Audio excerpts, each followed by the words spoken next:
In this video, I'll be showing you how to use WhatsApp Web on your Android phone. It's a very simple method, so if you find this video helpful, be sure to drop a like and subscribe. But it's actually very simple to do on any Android phone. All I want to do is go to my browser of choice, so I'll be using Google Chrome, but you can use whichever one you want. Now I want to go to search and I want to type in WhatsApp, and then I'm going to type in web right after. So I'm going to type that in right now. Then just open up web.whatsapp.com. It says use WhatsApp web by going to web.whatsapp from a browser on your computer. So what I can do is press these three little dots right here, and then I can go and open it on the desktop site. And now what I can do is it says steps to log in. Open WhatsApp on your phone, and it shows you exactly what to do on Android or iPhone.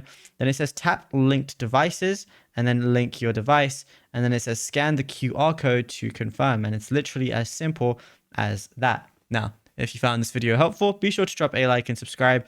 And also be sure to check out our other videos that we've been posting on the channel.